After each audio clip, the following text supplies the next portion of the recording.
Use sidechaining with a filter to take something long and sustained and turn it into something short and rhythmic.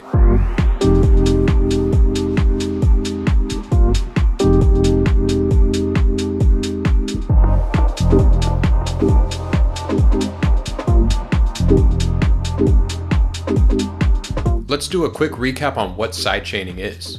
When used with a compressor, it can be a way to manipulate dynamics, aka volume.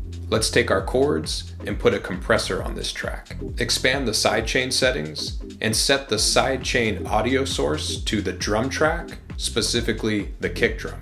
Now, every time the kick plays, the volume of the chords gets reduced. The gain reduction, which you can see displayed on this orange GR indicator, is controlled by 4 factors: the ratio, the attack, the release, and the threshold. The ratio is the ratio of compression between the input and output level.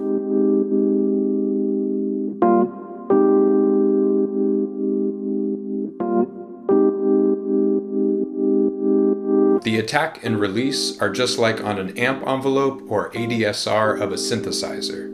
These adjust the timing.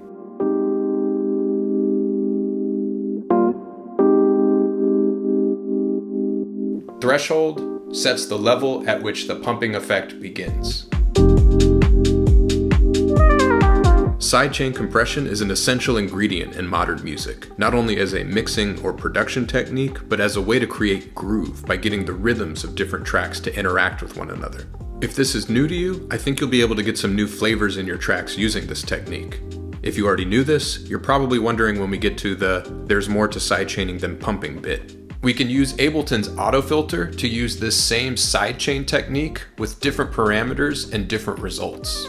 Again, we'll expand the sidechain settings and we'll set our sidechain input source to drums and then whatever drum you want to use as the input source. I'm going to use the subtle ghost note snare that I have in my drum track.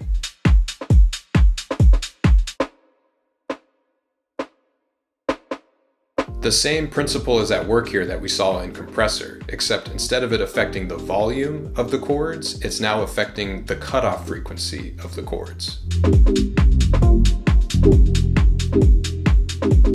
The sidechain input source will move the cutoff frequency up if the ENV is set to a positive value, and it'll move the cutoff frequency down if it is set to a negative value. It will be starting this movement from the frequency set by the frequency parameter. The attack and release affect the timing of the effect. The longer the release time, the longer it will take for the cutoff frequency to fall back to where it started.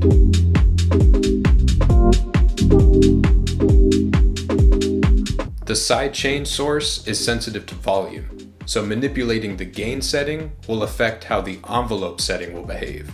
The gain and envelope influence one another. This also means that the velocity of my ghost note snare, which is my sidechain input, will affect the intensity of the envelope.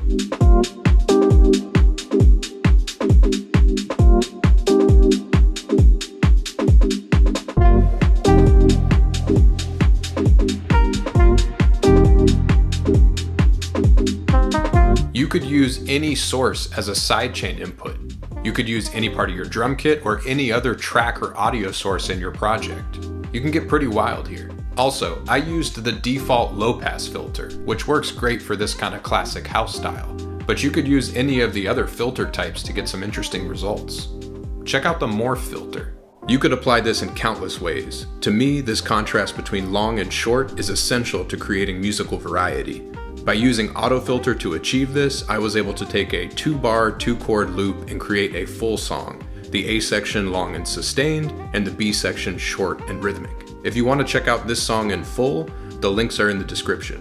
If you want to support the channel and get access to project files from the content on this channel, samples, and access to a weekly sample challenge, sign up for my Patreon.